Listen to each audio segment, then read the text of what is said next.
Life at the bar is undoubtedly demanding.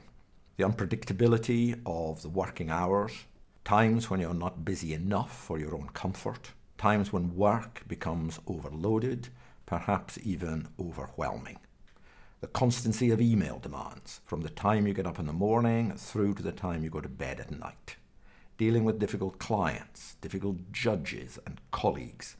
Unpredictability, not to forget the pressures that come from our home lives, families, changes, ill health, and so on. The pressures can be constant. Barristers also are hugely pressurizing of themselves, their conscientiousness, their sense of responsibility for others, perfectionism. Think about fears about letting people down or failing in some way, of not living up to your standards. Those pressures come from within us.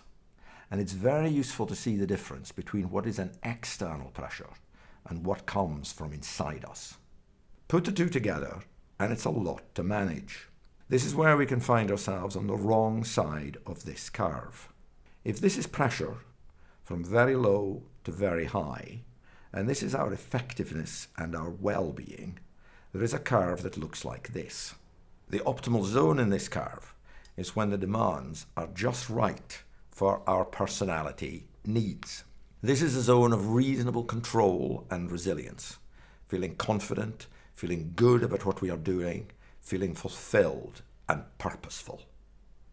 You can be in this zone for many years, but life can become more demanding and we can find ourselves drifting down this side of the curve.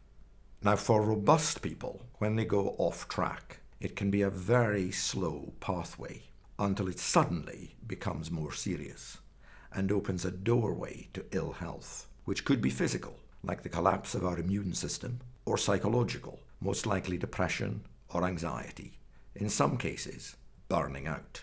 But there can be many months separating this zone in the curve from the lower end, and picking up on the early signs is crucial. Many people don't recognize where they are on the curve. So how do you know? What do you see? You see an increase in anxiety, preoccupations, feeling overwhelmed by demands, the spillover of work pressures into our home lives, making it difficult to relax, interfering with sleep, with mood, anxiety rising, feeling less effective as we slowly spiral down this curve. Now, you might be asking, with all those pressures we are all under, how come we are not all at the bottom of the curve? And the answer to that lies in the balancing system that we all create to help us stay closer to the good place in this curve. That essentially is your resilience system. And in my view, that is made up of three key building blocks. The first building block is recognizing that how you feel physically and psychologically lies in our physiology.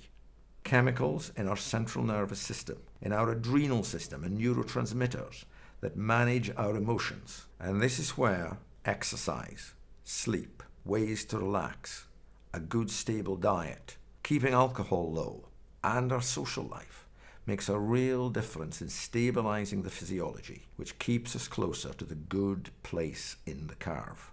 The second building block is about making good choices about how we are leading our lives and how we are working. That can make the difference between being overloaded and having no balance or feeling in control of a really demanding day. The third building block is in the mindset we have, the attitudes we adopt, which have a profound effect on everything we do, an impact on our health, physiologically and psychologically, and on every aspect of work performance. But what we see day after day is that when life becomes more demanding, many people give more and more to the demands and cut back on balancing techniques and routines in order to get the time. And this creates a profound imbalance, which makes it more likely that people will slide down the curve.